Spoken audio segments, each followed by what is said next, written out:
transit up the coast of Norway. It's going to take 3 hours, so we keep that up because we don't want the extra drag. Alright.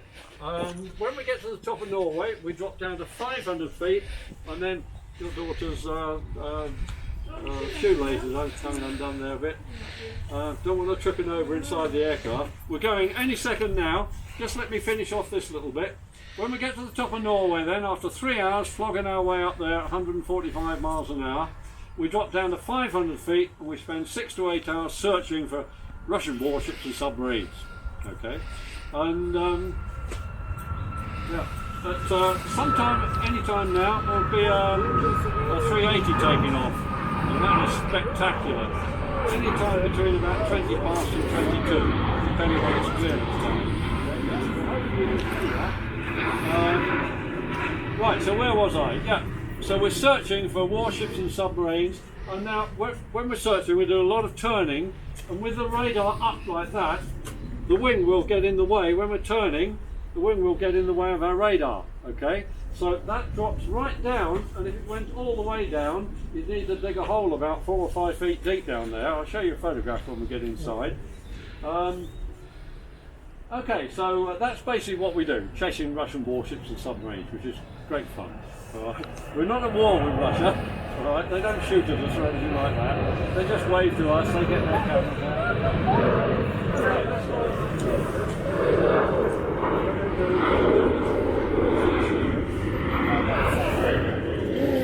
Did you go first?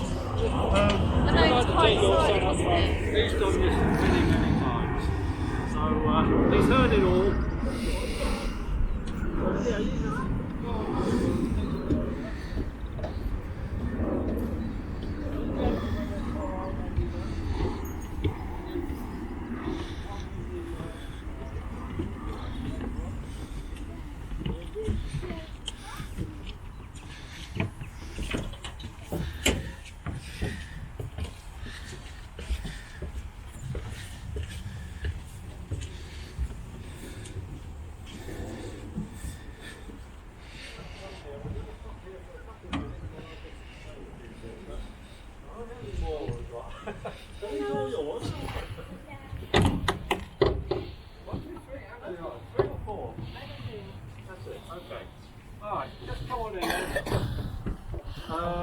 I'll tell you what, if a couple of you like come across here, just to make a bit more room.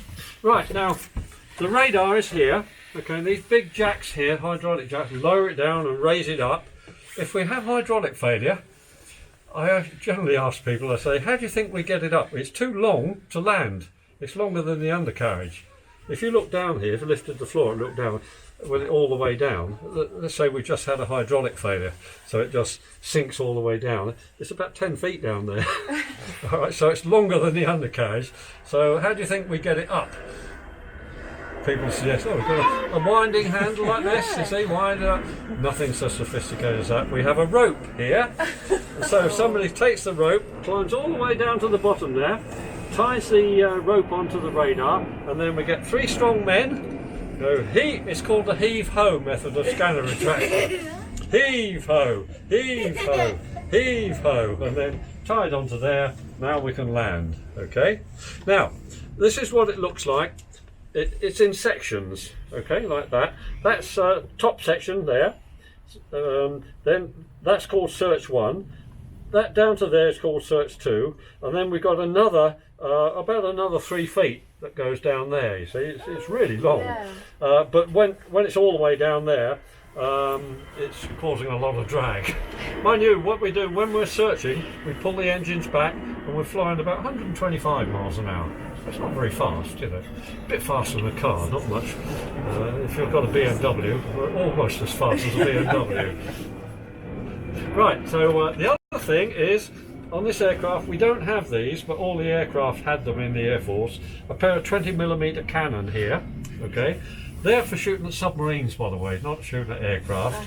And here are the pilots here. Navigators like me, we're the bomb aimers, so that's the bomb aimer's position there. And this is the nose lookout. And as well as being the nose lookout, he's got a little joystick to move the guns and a firing button, so you know, and he'd be firing at a submarine in the daytime of at about a mile away. Now I'm going to talk about war, but we train for war, but I've never killed anybody. I was in the Air Force 31 years, but I've never killed anybody. I've sunk lots of submarines, but we don't drop great big torpedoes on them, as you would do in a real war. We have these little practice bombs, which we do an attack on a submarine, and this little bomb about this sort of size goes off with a bang, and the people in the submarine who hear it, they go, if that had been a torpedo, by the loudness of that bang, if that had been a torpedo, that would have killed us. So they fire off a green candle which floats up to the surface, and that, hey, we killed a submarine. Okay, but we haven't killed anybody. It's just pretendy, all right? So I've never killed anybody. But we train for war, all right? By the way, I've had Russians on board here, not in a group. These are individual, all retired now, of course. They're just ordinary blokes like us. Well, I think they are. They train for war, you know, but they don't want to go to war any more than we do. But, you know, if your country goes to war, I'm afraid that's what they pay you for. But they're just ordinary blokes, you know, and we did all this training. Okay, actually, I loved it. It's fascinating work. So, right, so let's move on. Our peacetime job, though, is finding Russian warships like this and taking photographs of them. Okay, and I had a Russian lady here, a young couple. She was married to an English chap, and I said, as you fly past these, you often see the guns following you like this, you see. And she said, oh, did they shoot at you? I said, what, shoot at us? We're not at war with Russia. No, they're training. You know, here comes that Shackleton, man the guns for practice. They're practice. All these young 18-year-old Russian lads are all going bang, bang, bang, bang, bang, bang, bang, bang. Same as I'm attacking submarines with a little practice bomb like this, you see. It's not real, just pretending, okay? So we find that, and we take photographs of them. The intelligence people look at them, and they look for new radars, new missiles. There's 8 cruise missiles here. There's another 8 around the other side. Surface-to-air missiles to shoot us down, front and rear. Guns all over the place.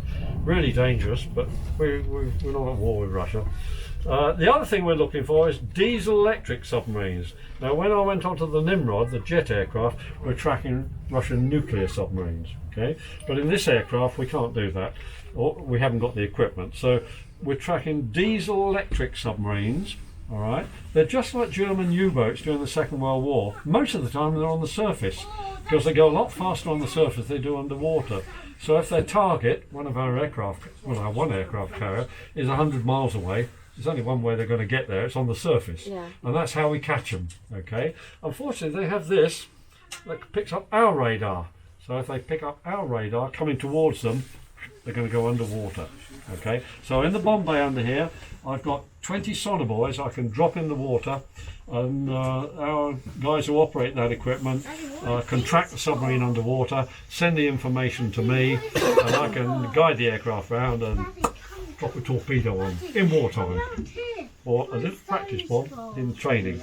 Okay, and mostly though, we see them on the surface. They don't care. They stay on the surface. They wave to us. They get the cameras out and take photographs of us. And we get our camera out and take photographs of them. And here's our great big heavy camera. It's in the museum. We got this about this time last year. It cost a lot of money. It's got a film cassette on the back here. The film size is 6 inches square. You imagine the image size, the quality of the photo is fantastic. And but it's really, really heavy. Kept in a box here. So let's imagine we're flying along at 500 feet. We find something we want to take a photograph of. You depart whenever you're ready, when you've heard it all. Okay. We'll leave it to you guys. Thank you. Get some photographs? Yeah. Okay. That's fantastic. Thank you. All right. See you again next time. Thank you. He's been here many times. He's an absolute maniac about aircraft. The youngster that is, as I was when I was a teenager. Anyway, yeah, we find something we want to take a photograph of. Now we've got a 10-man crew. 4 of them are senior NCOs, sergeants, flight sergeants, warrant officers. Okay, and they do lookouts, galley, radar there, radio up front. And nose lookout and gunner, they do all those jobs. There's an officer who's in charge of them. By the way, it's not us five. There's 5 officers and 5 senior NCOs, but it's not like us officers and those NCOs. If you treat them like if you shout at them, you know, they'll say, "Well, find your own submarine." Then we depend on them, not just for cooking in the galley, but for finding the submarine and passing me information of the submarine underwater. You know, it's more like family on board the aircraft. I'm Nev, he's Bill. On the squadron, I'm Sir, he's Bill. You know, but we fly together for a long time. My first crew I was with for 18 months. Second crew, 2 years. So we drink together and party together and all the rest of it. Okay, now, so we found something we want to take a photograph of. The pilots will fly round it and come alongside, bring it down the side here. Let's say there's a guy in the galley here making tea and coffee for everybody. He stops doing that. We've got a loudspeaker there, so he hears we found something we want to take a photograph of. So he drops what he's doing, his cup of tea and all the rest of it. Comes here, opens this box up, gets the next one. Oh, it's really heavy, puts it over there, and then goes and sits right where you're sitting there, okay? This is where we take handheld photography. Now, I want you to imagine, I know it's winter time, let's imagine it's snowing out there and it's freezing cold or raining or whatever. Now, sit back a minute. Sit back a minute. We don't take photographs through plastic. So this, remember we're going along at 125 miles an hour, okay? This goes open. Funny enough, the air going past actually sucks the air out. So it doesn't get, well, it gets cold because no insulation here. Yeah. We've got insulation from that door forwards to keep the crew warm.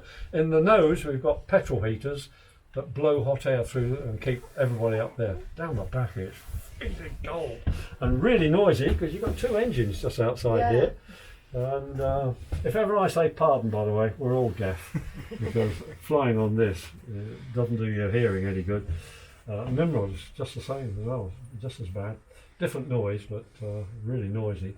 Anyway, the pilots will bring the ship or submarine about a quarter of a mile away. We're at 500 feet, remember, and the guy sitting here, click, click, click, click, click, click, click, and that's what the Shackleton did for 40 years, 1950 to 1991.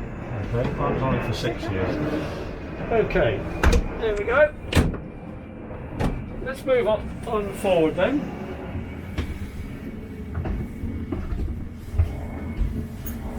I'll sit here for a minute. Come back, look, it's not.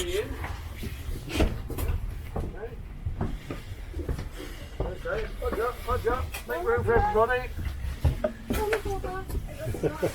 There's room, there's a seat here if somebody wants it. Okay, now, just to show you, this is the new Poseidon we're getting this year. Boeing 737 converted. It's got a bomb bay and all the rest of it, so it can carry weapons as well. But it's a civilian aircraft modified for military use. Everybody's buying it. It's the latest aircraft. We're getting 9 of them in the new year. By the way, on the Nimrod and the new one, we have a lot of ladies. Okay, now she's the navigator. American exchange officer here. Okay, we have exchanges with Canada, America, Australia, New Zealand. We send people over there, they send people over here. Exchange of ideas. You know, Yeah. very good system. Anyway, these look like rest bunks, don't they? That's what they're called. But we never used them for that because we got a 10-man crew. We'd often carry a couple of passengers. Could be Coast Guard, could be ground crew, admin people. They come along once. This is the North Atlantic, by the way. This is on a calm day. On a rough day, it's really rough. I'm not exaggerating. It can get really rough. So you're bouncing around like this. People come along for one flight. They never come back again. But we get used to it. And everybody's sick when they first come on this aircraft because you're bouncing around like this all the time, so it does make you sick, but you get used to it after a while, and so you're not sick anymore. And this is, we have 2 main meals, 2 snack meals, and this is where we store all our food. All right, so we have boxes and boxes and boxes of tinned food here, and up here a whole load of eggs, bottles of milk, loaves of bread, packs of sausages, packs of bacon. We didn't do badly, I can tell you. We're flying for 12 to 15 hours. So the longest I've flown is 15 hours 23 minutes. Mike, our pilot, who was in yesterday, he's not in today, with an extra fuel tank in the bomb bay just down the back here. He's flown 18 hours. Believe me, that's long. 15 hours 23 minutes, believe me, is like forever. Anyway, we have 2 main meals, 2 snack meals at that time. And this is what, have you heard of this word here before? No? Mum and Dad? No? Honker stew? No. Well, it's an Australian word, I think. It sounds like Australian. I hesitate to say this. It's the noise of people being sick, okay? So we call that honking. Alright, you must know what it's like, the sound of people being sick maybe. Anyway, so we call that honker stew because everybody, literally everybody on this aircraft, when you first get in it, you're sick a few times, then you get used to it and you're not sick anymore. Anyway, we call that either honker stew or honkers, and we can make tea and coffee there, by the way. We've got a saucepan and a frying pan go on here, so we put the saucepan on here, switch it on, the base of the saucepan goes down into there, stop it bouncing on the floor. Okay, and a frying pan we've got, and that base goes down in there too, stop it bouncing on the floor. I'm not exaggerating about, you know, this is what you like all the time. Mostly we're strapped in, okay, but somebody's got to cook the meals. So he's hanging on to this and stirring the stew with his spare hand. Anyway, so honkers stew, we put the saucepan on, switch it on, open up tins of beef, potatoes, carrots, peas, and then add whatever the crew like. You could add curry powder, chilli powder. I like Worcester sauce in mine, personally. And we all like a bar of chocolate or a Mars bar chopped up into our beef stew, which you might think is a bit peculiar, but South Americans mix chocolate and beef in their meals a lot. And believe me, a nice thick stew, made all nice and thick with some nice gloopy chocolate in it, in the middle of the night, of a cold winter's night, is a bowl of stew, makes you warm, fills you up, and makes you feel good. Okay, so that's a main meals, two bowls of honkers at 6 hours apart, something like that. Snack meals, well, I'd leave my second navigator. There's 2 navigators. First navigator, that's me.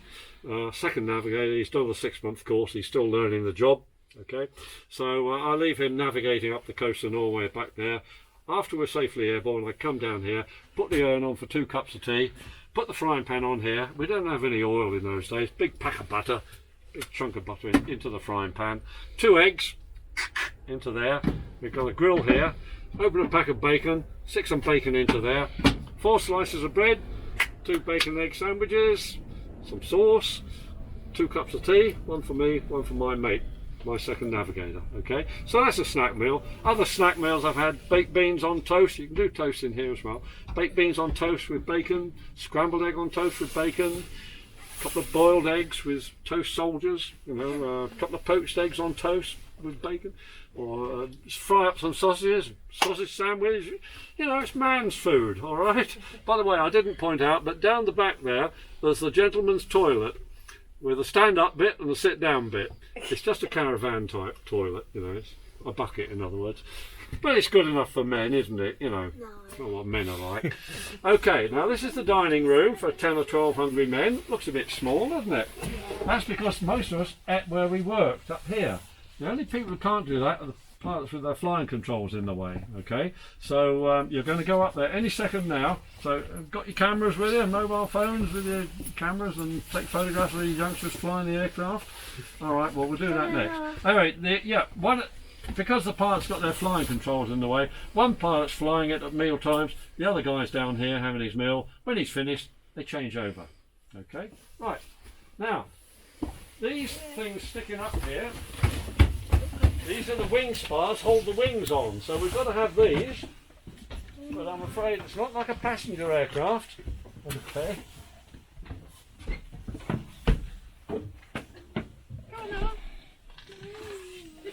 Mate. Yeah.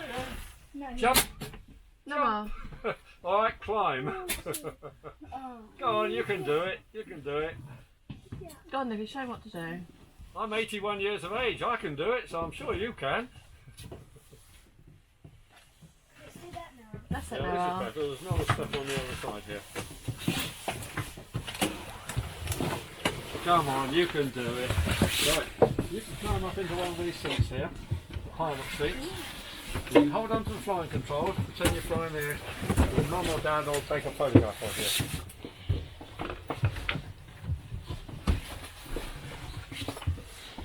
Okay. Who's old enough to know what this is then? This is a grey-haired thing. That's a snug. Well, youngsters of your age usually say it's a light bulb. It does look a bit like a light bulb. Think before transistors. Valves. Alright, when I was a lad, I was 8 years of age when the Second World War ended. We had valve radios, and in the late 40s, valve TVs. They don't work until they're all heated up. This is a heater. So you switch your old radio and TV on in those days, and it takes 10 minutes to warm up. All of this gear here is all valve gear. Alright? But they're military specification. They're made to keep working despite going bouncing up and down. And if I had an airline pilot here, which often we do, I usually wind them up by saying, look, pilots like to think they make nice smooth landings all the time. Well, occasionally they do, but in bad weather, if they smash it into the ground, you know, and you all walk away from it, that's considered a good landing. Yeah. Well, these are designed to survive all that sort of bouncing around and thudding into the ground at the end of the day. Okay, are we up in the seats? Right, climb up in there. And the other one on the other side. Yep, go on up there. Oh, look, you climb up into it? Yes, you can climb up there. Excuse me a minute while I just encourage. I've never known it so difficult to get youngsters to sit in pilot seats. Okay. Do you want to go, Noel? Do you ride the plane? Come on in. Yeah.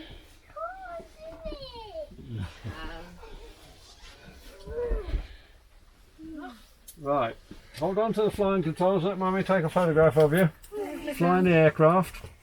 That's it. That's it, well done. That's the way to do it. Now, what about your elder daughter? You must be brave enough to go and sit in that other seat. Yes, we are. You're 8. Right, ready? Big smile for Mummy. I'll tell you what, if you stand there, I'll take one of you, all of you there. Oh, sorry. Right, is everybody looking? Yeah, Everybody looking? Everybody up there and click. There we go. Good smiley photograph. Right, I can't believe nobody's going to sit in that seat. Come on then. Come on, somebody's got a big brain.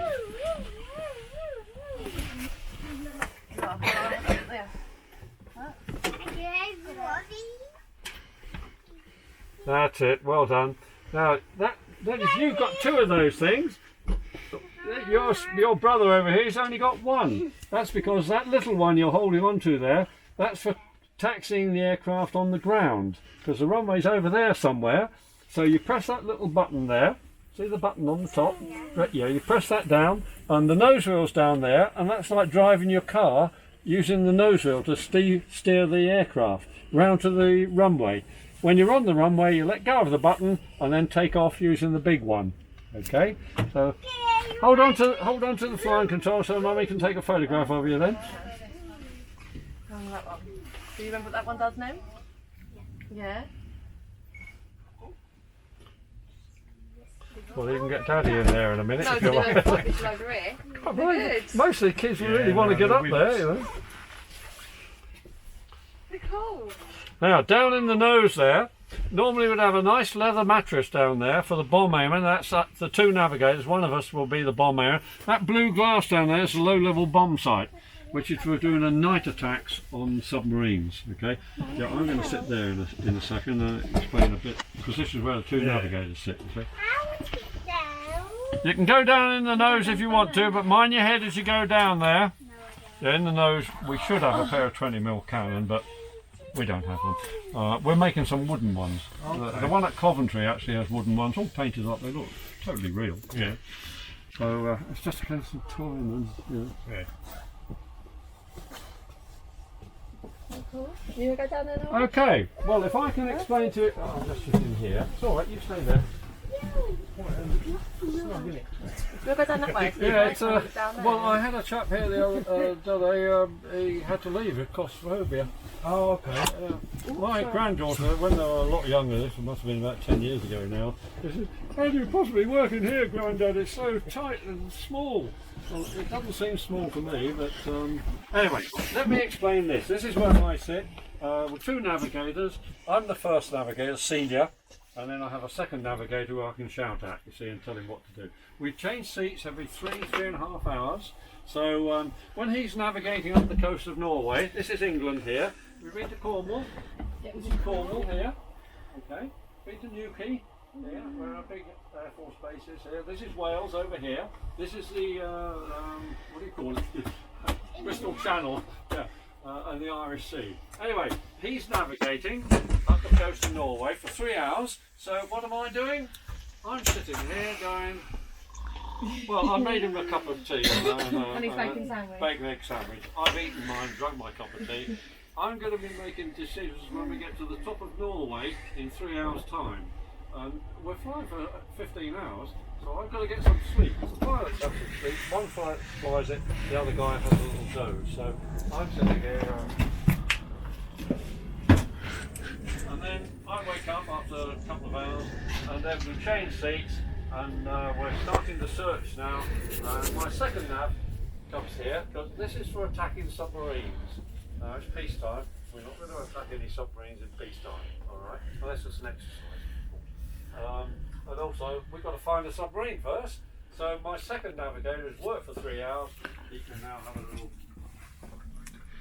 Okay, so this is the main navigation equipment here. It's all cogs and gears, but it all works very well. Now it produces latitude and longitude. Now if you don't know what those are, here, look here.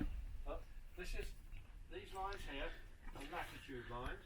These lines here are longitude lines, so I can see where we are using this readout here.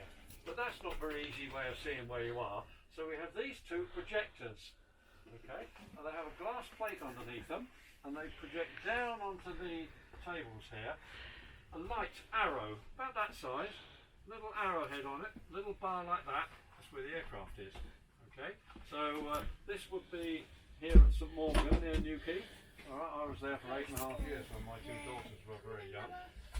People don't realise what have you ever been to Cornwall in the winter time? Well, in the summertime it can be very lovely. Hot. But we bought a house there in October. I was posted there, and there was a massive gale coming in here. And my wife said, we're right on the coast, we bought a house on the coast. She said, we're going to die of exposure here. People don't realise they come down in the summertime, say retired people, and think, oh, let's sell our house in South East England and buy a nice house in Cornwall. And they come down in the winter time, and they have snow down here as well. Not very often, but anyway, right, so he looks after the safety of the aircraft, he navigates the aircraft. This is for attacking submarines here, so I control all the weapons on board here. I've got this clockwork timer here, which is rather interesting. See this here? I press this red button and wind this up like this. Right, so I've wound that up to there. Now, these are the release contacts for the depth charges. So there's a broken tooth here, but when I select 6 depth charges, now in the Bombay, I've got 12 Second World War depth charges. They're for attacking submarines on the surface, or periscopes going through the water like this. If you imagine the water's like that, there's periscopes going through the water. You see them because they leave a big wake behind them, very white wake as the submarine moves through the water. So daytime, the pilots do attacks, just like this one. The pilots do daytime attacks. They drop down to 100 feet. Now that's 120 feet from there to there. Okay. And in fact, look, let me just show you this one. You know, I said we don't drop real torpedoes when we do attacks. This is the size of bomb that we drop, so it's only about that sort of size, and it goes off with a bang. All right, and the submarine goes, all right, that was close. That would have, if that had been a real torpedo, that would have killed us. Okay, so I've killed lots of submarines, but all in training. Anyway, in this particular case here, then. The pilots see the target. Now this is what we use as a target here. Okay, obviously it's not a submarine, it's called a radar buoy. So we do radar homings here, and here's our radar scanner all the way down now. So it's about 10 feet long, sticking down there. The bomb doors are open. Now, instead of real torpedoes for training, we have 48 of these. Now, if we were dropping depth charges, we'd drop 6 depth charges. Let's just going back to that. This will be wound up to here. The pilots see a submarine on the surface or periscopes going through the water. They drop down to 100 feet, guide the aircraft on, hit the weapon release, and this goes tick, tick, tick, tick, tick, tick, tick. Just like this, drops 1, 2, 3, 4, 5, 6 depth charges. If that's a submarine on the surface, the depth charges go 1, 2, 3, 4, 5, 6, spread over 100 yards in the hope that one of them's within about 20 feet. Okay, the same old ones they used against German U-boats in the Second World War. Nighttime attacks are done by navigators like me. So we've got a radar contact, where the pilots are being homed in by the radar operator towards the contact. The forward navigator goes and lays down on the nice leather mattress down there, switches on that blue glass is the low-level bomb sight, which is really accurate. At the meantime, I would select 6 depth charges here, wind up the clockwork timer. I also set the speed of the aircraft on here. And now, how do you think we see the target at night? I didn't explain to you, but down the back there, sticking out the side of the fuselage. So when you go outside, look at the fuselage just outside the door. You'll see 24 barrels sticking out that way. Okay, and they hold rockets. We call them flares, and at 1 mile from the target. Remember, it's night time. So 1 mile from the target, the bomb aimer there calls out flares, flares. The chap down the back who loaded all the rockets into the dischargers, the launchers, the bomb aimer calls out flares, flares. The guy down the back presses the start button. The flares go off like rockets every 1.5 seconds. So one at a time they sort of go boom, boom, boom, and light up the sky. The bomb aimer looking forward, it lights up the sea as well. Sees the submarine, guides the aircraft on, hits the weapon release, and this goes tick, tick, tick, tick, tick, tick, tick. So again, like daytime, it drops 6 depth charges over 100 yards. Okay, so that's against a submarine on the surface or periscopes going through the water.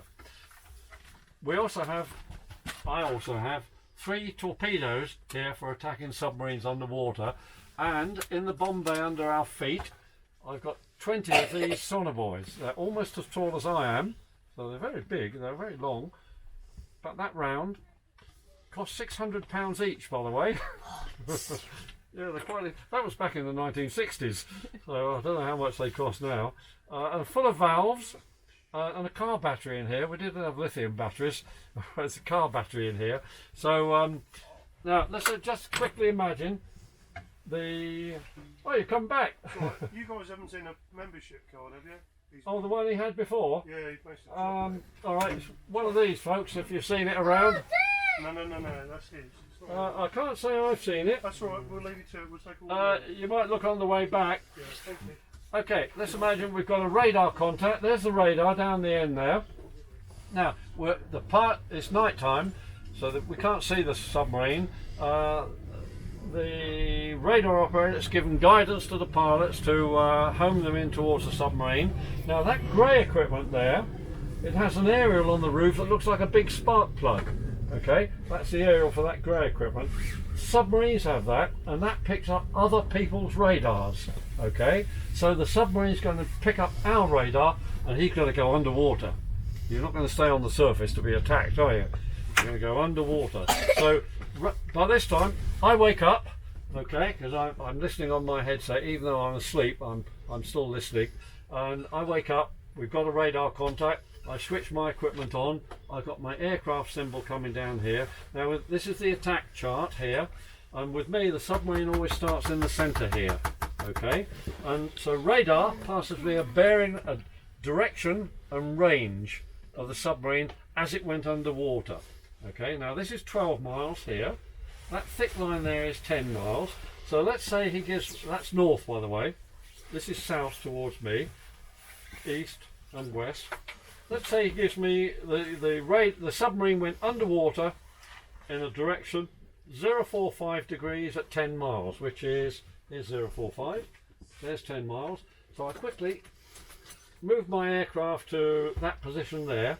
Now I'm going to guide the pilots in to drop a pattern of these sonobuoys across here where the submarine went underwater.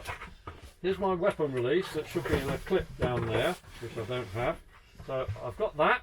In this hand I've got a pencil, because this is all I've got to draw where the submarine goes. So how do I talk to the pilots? Because my microphone is here, you see. Well, I haven't got a spare hand, so foot switch down here. So as the aircraft's coming in here, when it gets to 3 miles here, I go, co-pilot, bomb doors open. He opens the bomb doors. I get electricity onto my weapon system here. Okay, these are my 20 sonobuoy switches here. Now, we don't have anybody manning these equipment. These are the sonics equipment, sonar, for tracking the submarine underwater. So the guy from the galley goes there. The guy from the nose comes running back here and sits down there. And I tell them, okay, aft sonics, that guy there, channel 06, this is VHF, okay, channel 06, forward sonics here, channel, say, 27. I'm just going to drop 2 sonobuoys. Can't afford dropping more than 2. Okay. As the aircraft gets to here, then I select channel 06, and then as the aircraft gets there, channel 06, now, pencil mark. Then I select channel 27 as the aircraft flies across here, channel 27, now, pencil mark. So I've got 2 pencil marks where I've dropped the sonobuoys in the water. Now, I go bomb doors shut. With the bomb doors open, all the cold air comes, freezing cold air in winter time comes up through the floor here, and it's really cold.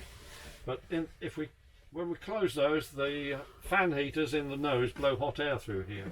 Now under here, I've got 3 of these. Oh, feel the weight of that. Here, carry it. Oh, it's very, very heavy, isn't it? What about your sister? You got a hand? It's heavy? Yeah. All right, there's another one down there. There's 3 of these. Funnily enough, they're called lighthouses, to do with lighthouses on the coast that shine to stop ships crashing into the rocks, you see. Well, they've got a lens here, there's a bulb in here, a lens here, and they project vertically upwards a little dot of light and a bearing line. So when I woke up and switched my equipment on, as well as getting my aircraft symbol, I've got dot, dot, dot, bearing, bearing, bearing. So now I move the dot of light underneath my pencil mark. This is where teenagers with computers think, this is never going to work. But it's more fun. In the Nimrod, it's all computers. You know, it does it all for you.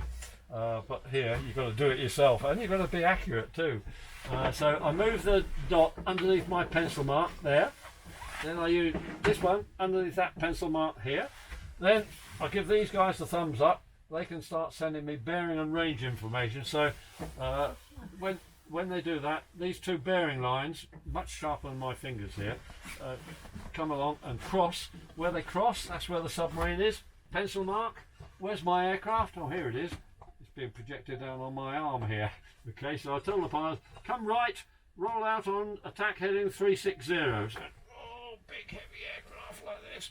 They're going to come round here and come round on a heading of 360 that way. In the meantime, the submarine's moving. They're sending me new bearings. I'm plotting fix, fix, fix. I've got to drop a torpedo 300 yards ahead of the submarine. So I've got a 6-inch ruler with 100-yard markings on it. Okay, and I'm sliding that along and aiming the pilots. So I'm guiding the pilots out. So left, 10 degrees, steady, steady. Left, 5, steady, steady. I'm still plotting fixes, moving my ruler along here, aiming 300 yards ahead. Then it's a case of, I deselect the 6 depth charges, I select one of my torpedoes, then attacking, weapon now, in goes the torpedo, big bang, or in case of this, little bang, okay, for training, little bang, alright. So that's the end of an attack. Now, I've got 2 more weapons. Now this is mainly for mums and dads, this one. I'm always a bit hesitant talking about this. There's a red flap here with N on it. It's a weapon release. What weapons begin with N? Not you 3. Oh, nuclear. Yeah, we had 2 nuclear depth bombs. You can imagine why I don't like talking to them. This is why, if I've got teenagers here, I stress. I usually say, like to think of us, we're like policemen who train to protect you against robbers and things like that. So we train for war, but nobody wants to go to war. All right. Well, we have nuclear weapons, and these Russian guys I've met. I had a Russian Navy pilot, an Air Force pilot, two guys who reckon they were on that cruiser, so officers they were, and they're all retired now, of course, and an army sergeant. They're just ordinary blokes. They're not politicians, in other words. They're not Mr. Trump and Mr. Putin, or Mrs. May for that matter. You know, so they're just ordinary blokes doing their job.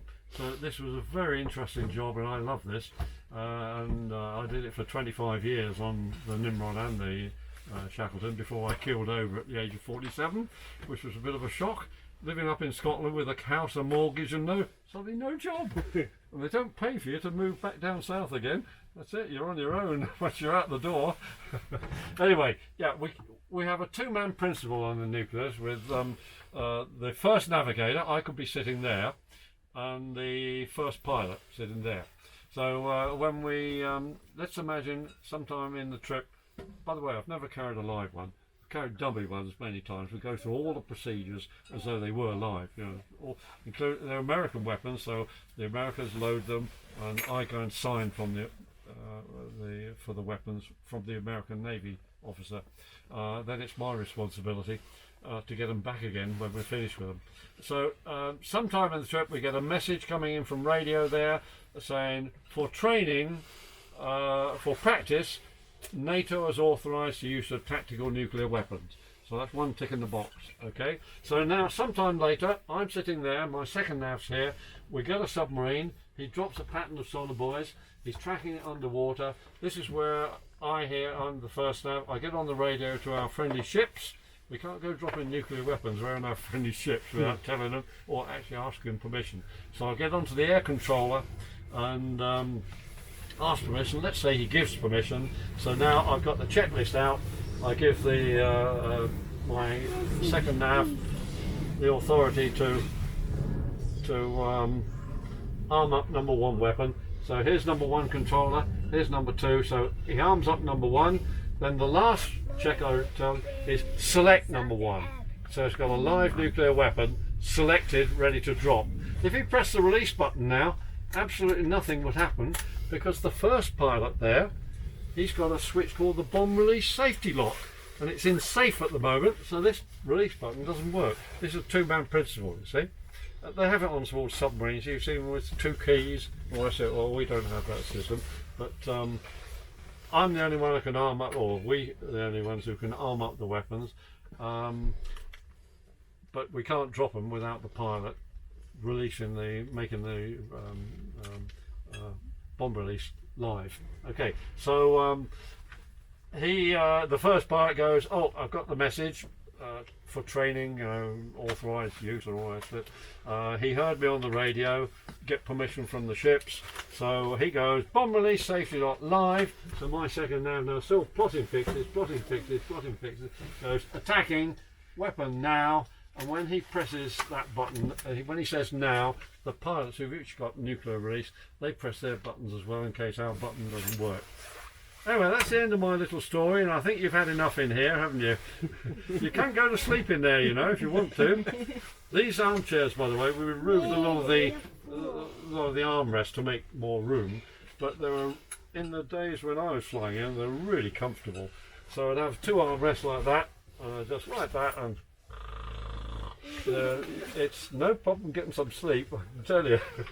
And then you get a bowl of stew, keeps you nice and warm inside. Okay. So you two girls want to be a pilots then? No. Oh, you want to? It's a good job. No. And we're going to be short of pilots, and it pays well too, which is another good reason. You want a good job that's going to pay you lots of money. So you got for mummy and daddy. And granddad. and nanny. Okay? Alright. Anything to do with the aviation industry at all? No? Alright. Down the back, I always ask pilots, you see, I get a lot of airline pilots coming around here, and I ask them how the flying control systems work. You know, when he goes like that, how do they work? And they all say, all but two, and I've asked this question of many of them, all but two say cables. And one I said, how thick are these cables? He said, oh, about 1/8 of an inch. I'll go down the back and have a look at our cables. Two actually said rods. Out of all, must have been over 100 I've asked that question. And yeah, they seem to think in this big heavy aircraft it's cables. Cables stretch. It's alright, cables are alright on the Cessna. You have little 2-seater or 4-seater. And the toilets are down the back there as well.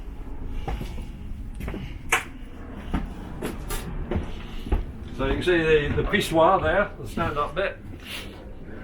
It's alright, you go on for, as long as you don't go past there's a hole in the floor there.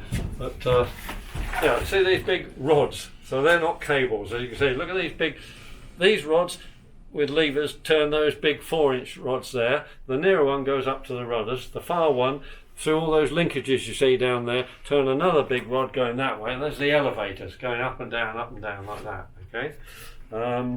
This is the sit-down toilet. Yeah. Yeah. It's good enough, you know. We try not to use that, I might add.